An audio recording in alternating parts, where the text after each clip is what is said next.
What's up, folks? What up, folks? What's up, family? What's happening? What's good? Wait for y'all to trickle on in. Wait for y'all to come on in so I can talk to you. We're live from the Kenya Crook Studios, known as my kitchen. What's going on? Hey, Misty. Hey, Sharita. Good morning. I got Facebook Live working. Got the YouTube working.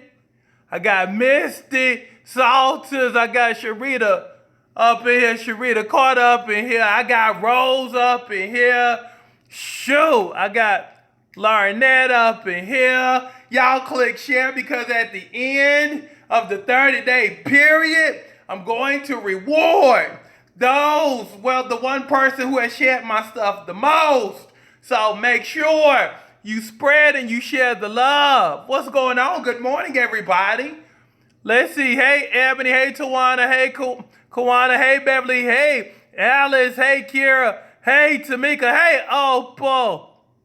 Queen Ola up in here. Got Dorothy from the DMV up in here. Got Tosh, the Pride, the Queen of Tuscaloosa up in here. We got Danielle. What's up, baby? Tanya. I'm like, boom, boom, boom. I'm everywhere. Got Michelle up in here. LaChastity. Hey, baby. Good morning. Nancy Williams up in here. What's up, gorgeous people? I got to find this group of women who follow me. I swear on everything. Y'all just beautiful. Absolutely beautiful and banging, and I'm so proud to be your coach. What's going on, Tasha P, Stephanie Pals, Tawana? Shoot, y'all go ahead and share because I'm sending people on trips. You know, I like sending people to the beach or sending a person to the islands. Like Gilligan. I'm saying. That's what I like to do. Good morning, Rhonda.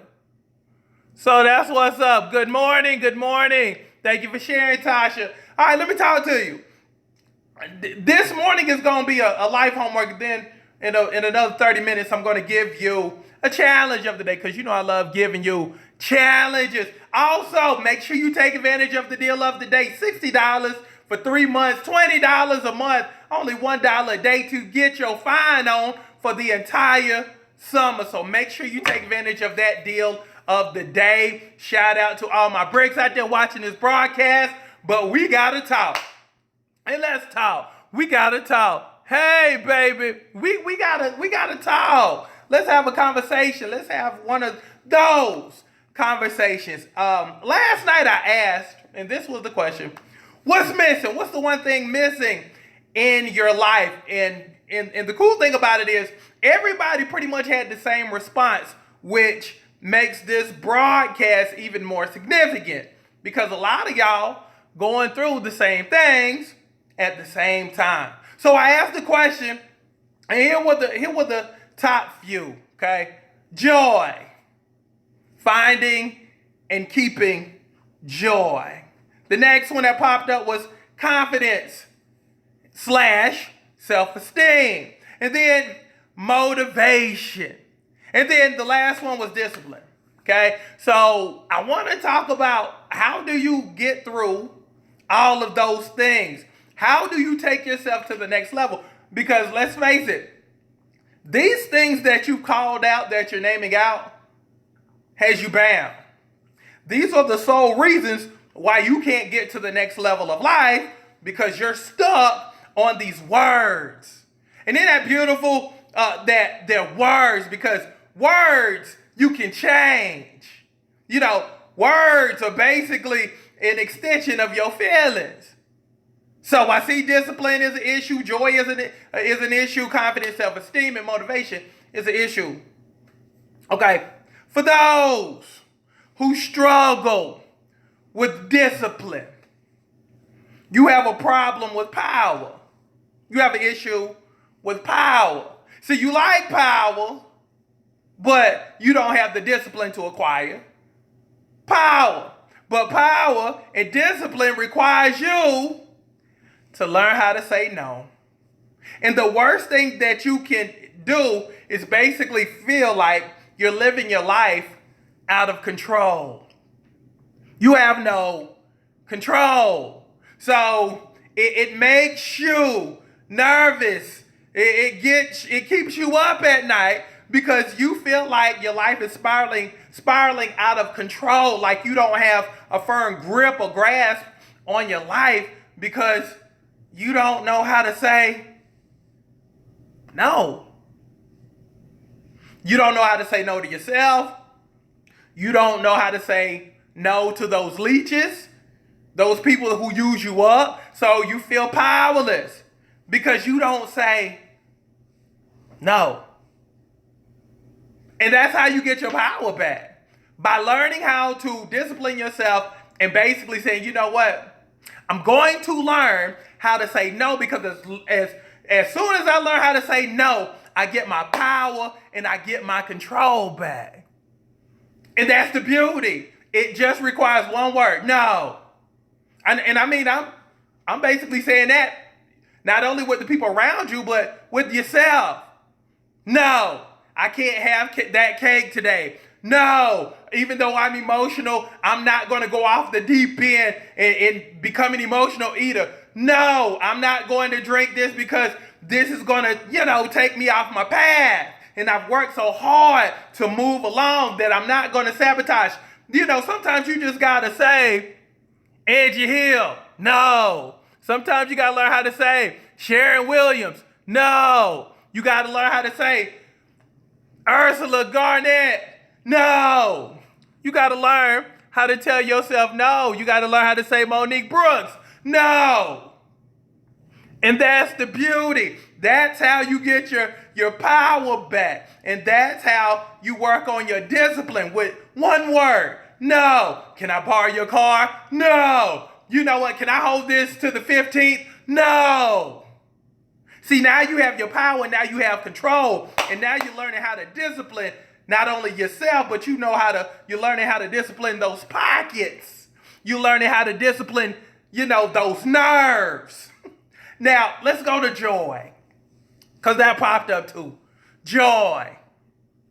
Joy. Trying to find my joy. Trying to maintain my joy. I always remember, joy starts with you. Even the song says, this joy I have, the world didn't give it. And the world can't take it away. But it's kind of opposite for us. Because the song says, this joy I have, the world didn't give it and the world can't take it away. But things that happen in your life, things that happen in the world, you've allowed to take away your joy. People you've allowed to take away your joy. Okay? You got to start protecting your joy. Every day you wake up is a renewal. Okay, basically it's a start over. That's the beautiful thing about days. You get to start over.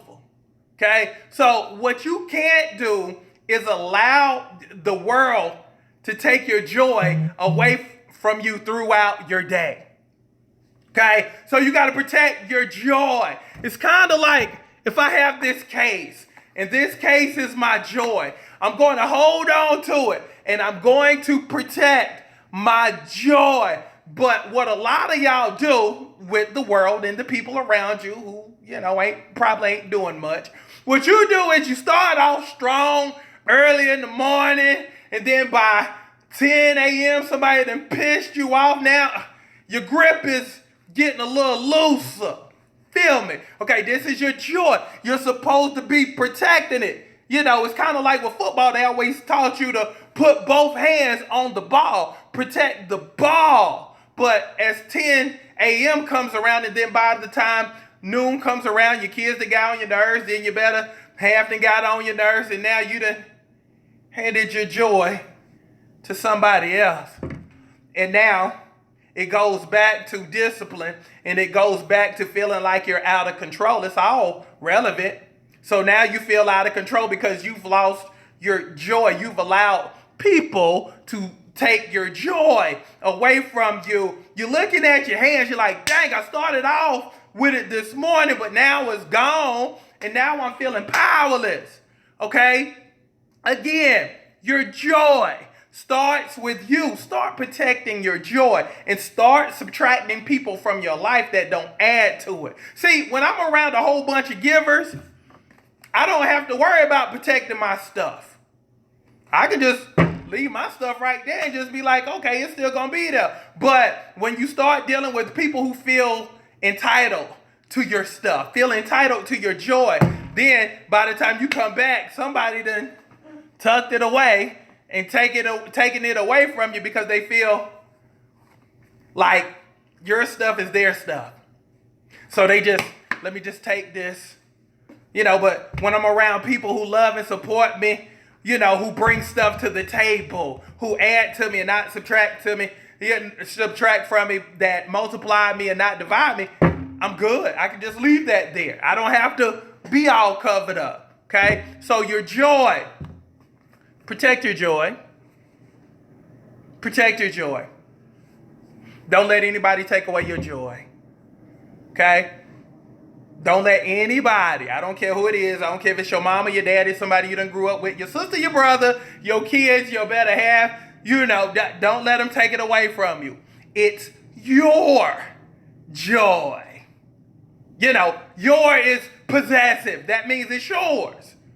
Now it's on you to protect it. Now, the other thing that popped up was confidence and self-esteem. Okay, the reason why you have an issue with self-esteem and confidence is A, you've let somebody change your mind about yourself. You've let some fool that you shouldn't have been messing with in the first place change your mind about you. See, at some point in time, you were feeling dime-ish. You were feeling like, you were number one, that there was nobody better than you, and you knew your worth and you knew your value, but somebody came into your world, somebody came into your life and essentially said, you ain't. It made you feel like you ain't. You've allowed somebody to change your opinion of yourself. And this is the funny part.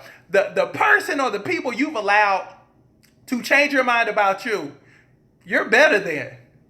That's the funny part. See, people who know their value, they're not trying to change your mind about yourself. They're trying to feed you. They're trying to help you. They're trying to encourage you. See, but negative people who really ain't got nothing going on, they try to bring you back down to their level. You might be feeling high and feeling good about life, and they're not feeling good about life. So guess what? I'm going to bring you down. I'm going to change your mind about you. Yeah, you feel like, you got it going on, but I'm going to change a whole bunch of stuff that you feel good about, and I'm going to switch it to where you feel extremely bad about the good stuff that's going on in your life. Oh, I got a new house. Oh, you think you're better than everybody, don't you? You think you better? Oh, I got a new car. I just got a new car.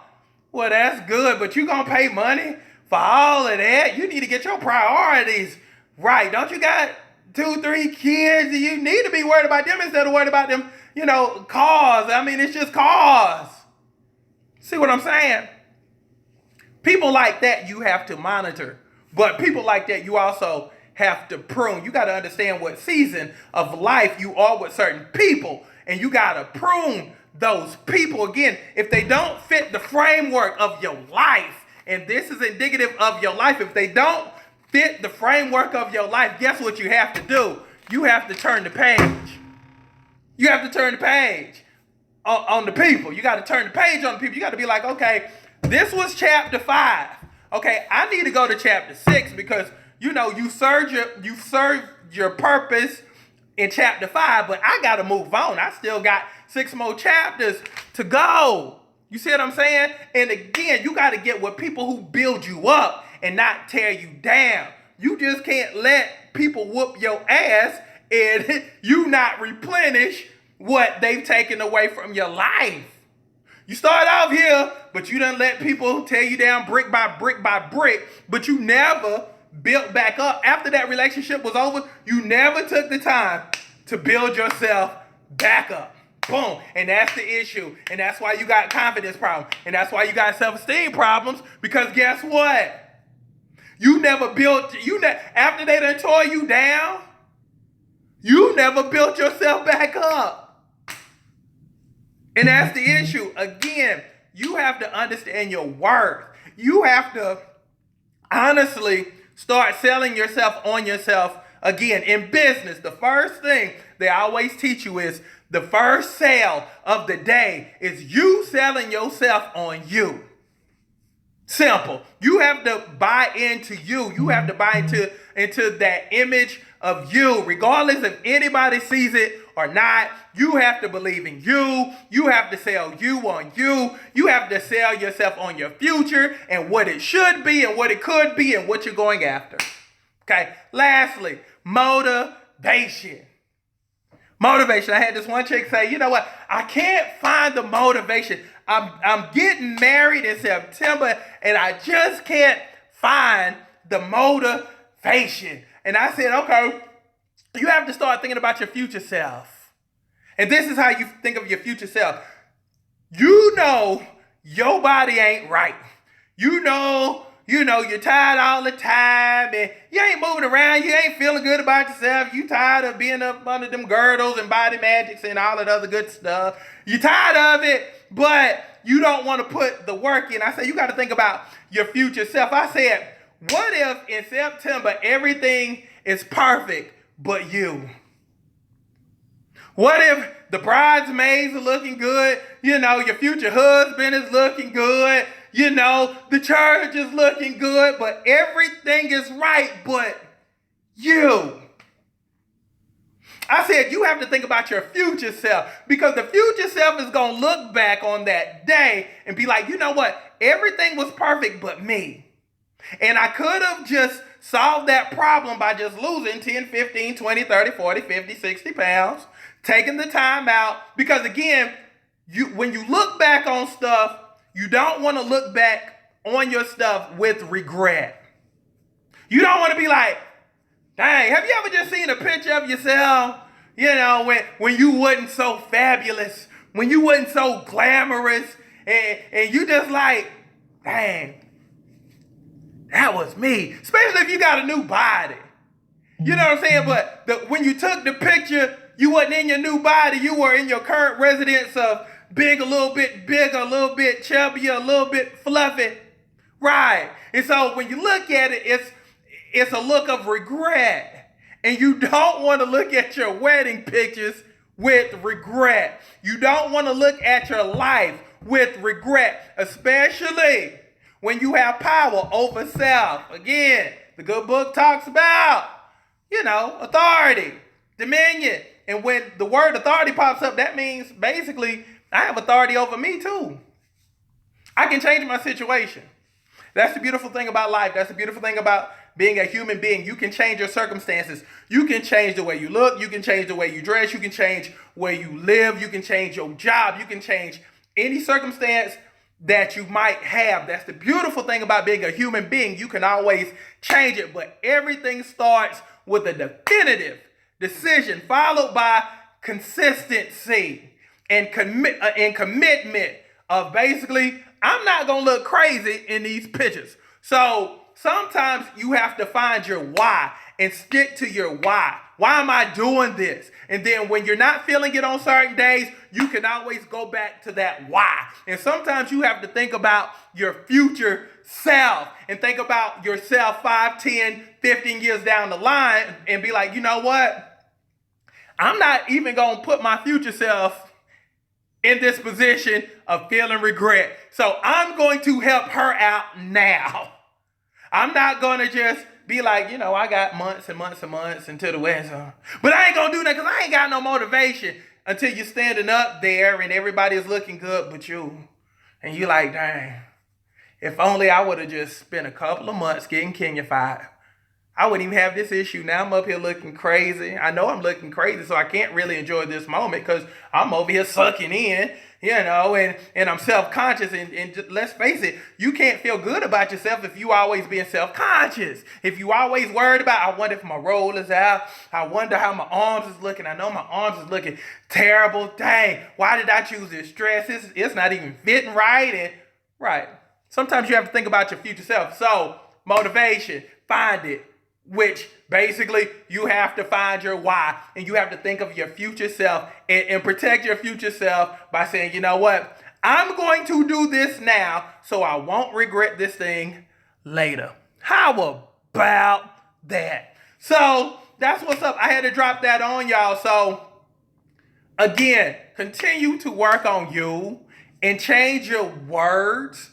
And this will be the last thing I say. If you're struggling with confidence and self-esteem issues, start doing daily affirmations.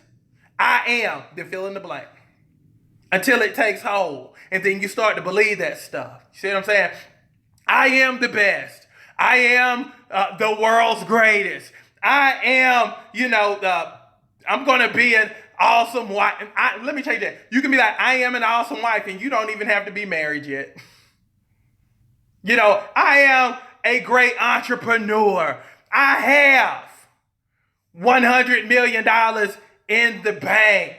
I live in Beverly Hills. I have several homes. You know what? I'm at peace. Everywhere I go, I'm a blessing to somebody else. You got to start saying that stuff to yourself every single day, because the people around you are not telling that to you, but the least you can do is start saying those things to you until it sticks, and you start selling yourself on your value, and you start selling yourself on your future. Keep talking to yourself. Keep reaffirming yourself, because it will help you understand your value. And that's your chapter. Now it's time to turn the page. Write out your story. What is your story going to look like? You've already passed chapter 5. Time to go to chapter 6. But again, a lot of people who are in chapter 5 don't need to make it to chapter 6. Start pruning your people. Start cutting off some folks who ain't producing in your life. Again, I always tell folks, look at yourself as if you are a Fortune 500 company, and be objective with the people in your life and ask yourself the question, are these people producing in my life? And if they're not, boom. If you're a CEO of a Fortune 500 company, boom, they cut your butt. You gotta go. Nothing personal, but you ain't producing for my company. And you are a business. You are a company. You're of the highest grade. You're the best of the best. And if people in your life aren't producing to your greater self, wave them away. Wave them away. Because again, they ain't producing nothing.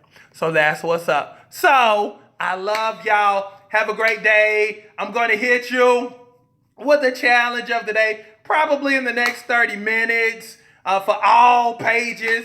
And we're just going to get better together, because that's how it's supposed to be, okay? We're supposed to get better together. We're supposed to grow together. We're supposed to, do some awesome things together.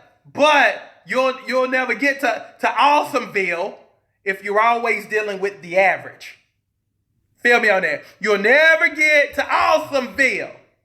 Not Dawsonville, but Awesomeville if you're always dealing with the average. You're exceptional. You are the upper 1% of life. Now it's time to start living like it. How about that?